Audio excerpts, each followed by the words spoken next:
my graduate training was dominated by psychoanalytic thinking. Okay. Which at the time was psychoanalytic thinking, as it is articulated in American psychoanalysis, Okay. absorbs a lot of the American mentality of dominance and subordination. That is not the whole of psychoanalysis. That at that time, that was, at least in marginalized thinkers, that's how it was thought of. Uh-huh. Unfortunately, many people in the psychoanalytic community behaved that way, so it reinforced that, Yeah. those assumptions. There wasn't a lot of room for looking at, issues around women, around sexual orientation, around the role of race, and how that is a part of the dialogue in psychotherapy and how it changes the dialogue. So in the course of my training, there wasn't really much room to explore those things. I understood that was the deal. Yeah. I mean, I had no illusions that somehow, although I think many graduate programs are different now, that, graduate training was a place where anybody was going to be interested in what I thought or my perspective. But that was part of what getting a credential was about, because then you do have license to put your perspective out there in some way. So that was how I thought about my graduate training, and I wanted to go someplace that I knew was rigorous, because I think what therapists do is very, very serious business. You have the capacity to be really destructive to people if you're not well trained. And I think training is an important component of being a therapist, but I think temperament is also. And, having the capacity to step outside of your own dilemma and be comfortable with that and understand perspectives that are not like yours, and understand that the world doesn't look to everyone else the way that it looks to you, and that doesn't mean one perspective is more valuable than the other. Although in broader society, one perspective may be treated as if it's more valuable than another, and that's an important thing to bring into therapy, which is part of feminist thinking, that what goes on out there is not irrelevant to what is taking place in the therapy room, that everything that goes on out there affects who your patient is. So if they're a member of a marginalized group, how that group is treated and how that affects this person and their understanding of it, and what is going on in society that marginalizes them, is an important piece to bring into the work. And feminist therapy did that in ways that other therapies, I thought, simply did not. Certainly in Afrocentric therapies, the importance of understanding racism was brought into the therapy, but what was missing was, but how is race gender coded? That racism is experienced differently for men than it is for women. How is sexism an active component within African Americans as a group that also undermines the status of women, African American women, that connects them to the undermined status of other women in the world. So those were strands of things that I was trying to bring together, but I didn't expect to be able to do that during my training. I knew they weren't going to want to hear that. Yeah. But that they were, my understanding of the reputation of Derner was that they gave you a really, really solid grounding in learning how to do therapy and learning how to ask certain questions. And I think one of the values of psychoanalytic thinking is its complexity. That if you really read the masters and think back to a lot of the original things that Freud had to say, people are not so simple.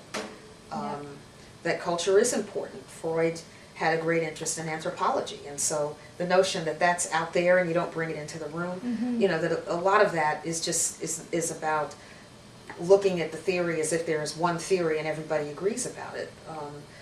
One of the values of being educated at Derner was also coming to understand there ain't no one theory here that everybody thinks is the last word. There are a lot of different psychoanalytic perspectives for looking at people and the world that are different, that people have intense disagreements about. And so that was also helpful.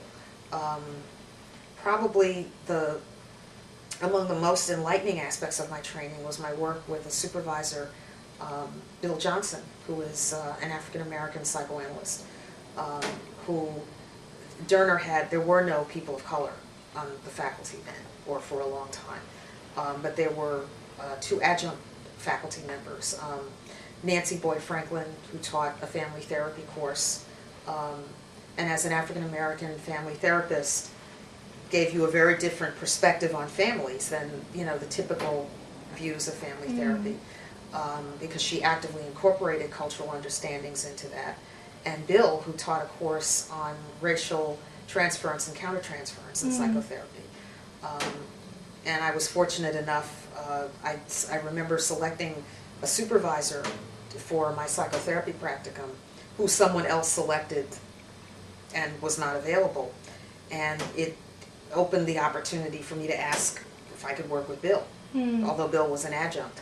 And I was able to do that. And that was a transformative period in my training, because you get a lot of didactic information in graduate school, and at some point you have to begin to translate that into what does that look like in the room, and what do you do with that? When that comes up, how do you understand that? And I think Bill was able to sort of widen that lens around what psychodynamic and psychoanalytic understandings have to offer people who are marginalized, because one of their greater life tasks is to sort of, to use a metaphor from someone's book, Swimming with Barracuda or something like that.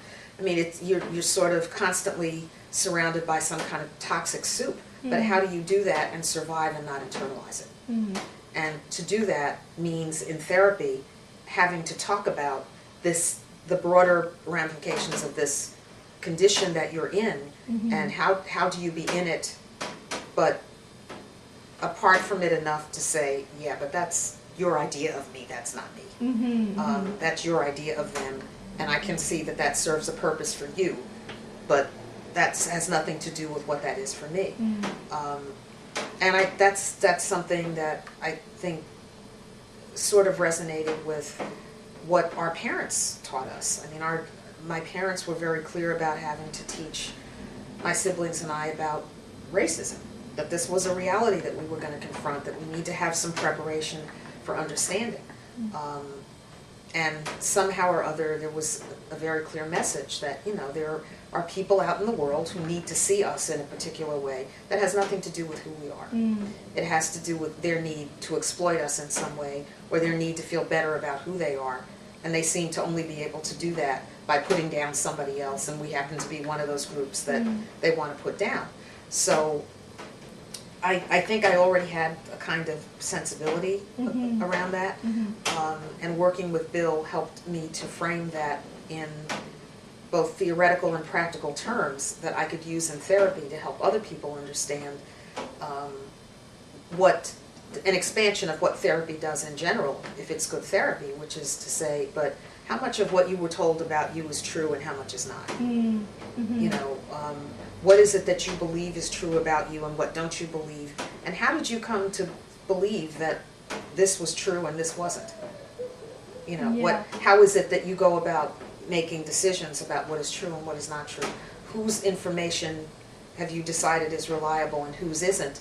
And sort of looking at that and looking for places where people may be accepting information at face value about themselves and about the world from people who have distorted lenses. Not that they're bad necessarily, but that they're distorted in a particular way, that they may need to see that person in a particular way because of what it means for them, or they may need to see the world in a particular way to kind of justify a way they've made peace with something they struggle with, but that it may have nothing to do with the person in question. Right. And that if you broaden that lens to a societal lens, and it's sort of like you have to ask that question about historic figures in your life, but also historic figures in the world, and how that shapes how people see you as part of a particular group, and what is true about that and what is not true. And and who you believe and who you don't, and how you figure that out.